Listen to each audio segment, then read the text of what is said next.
ठंड और गरीब किसान। उत्तर भारत के एक छोटे से गांव चंपापुर में रहने वाला रामदीन एक गरीब किसान था। उसके पास सिर्फ 2 बीघा जमीन थी जो उसके पुरखों से मिली थी।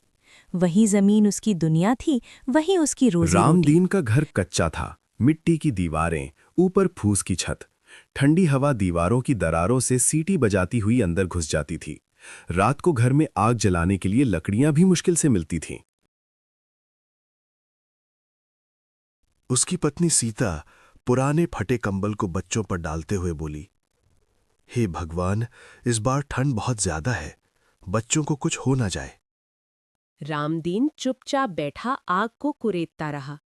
उसके मन में एक ही चिंता थी, इस बार फसल खराब हो गई थी, गेहूं ठीक से उगा नहीं, पैसे नहीं हैं। सुबह सुबह जब पूरा गांव रजाई में दुबका होता, रामदीन ठंडी हवा चीरता हुआ खेत की ओर निकल पड़ता। उसके पैरों में फटी हुई चप्पल थी, शरीर पर बस एक पुराना स्वेटर। कोहरे से ढके खेत उसे ऐसे देखते जैसे पूछ रहे हो, अब क्या करेगा रामदीन। ठंड के कारण उसकी उंगलियां सुन्न हो जाती, फिर भी वह हल चलाता, सिंचाई करता। वह जानता था, अगर मेहनत नहीं करेगा तो भूख तय है। एक शाम उसका बेटा मन्नू बोला, बाबा, स्कूल में सबके पास गरम जैकेट है, मुझे भी चाहिए। रामदीन का दिल बैठ गया। उसने मुस्कुराकर कहा, बेटा, इस साल फसल बेचकर दिला दूंगा। एक रात ठंड इतनी बढ़ गई कि पूरा गांव सन्नाटे में डूब गया। तेज ठंडी हवा चल रही थी। सीता को तेज बुखार हो गया। बच्चे ठिठुर रहे थे। रामदीन ने अपना स्वेटर उतारकर सीता को उड़ा दिया। खुद वो आग के पास बैठकर कांपता रहा।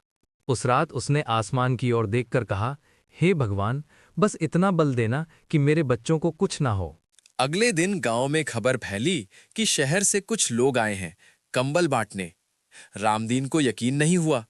वो बच्चों को लेकर पंचायत भवन पहुंचा।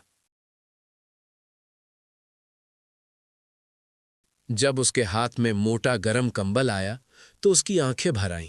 वो बोला, आज पहली बार ठंड ने नहीं, इंसान ने रुला दिया। उस रात उसके घर में सिर्फ आग नहीं जली, उम्मीद भी जली। नई सुबह। कुछ दिनों बाद मौसम थोड़ा नरम हुआ। गेहूं की फसल बच गई। रामदीन फिर खेत में लगा था, पर अब थका हुआ नहीं, उम्मीद से भरा। उसने मन ही मन कहा, ठंड शरीर को जमा सकती है, पर हौसले को नहीं।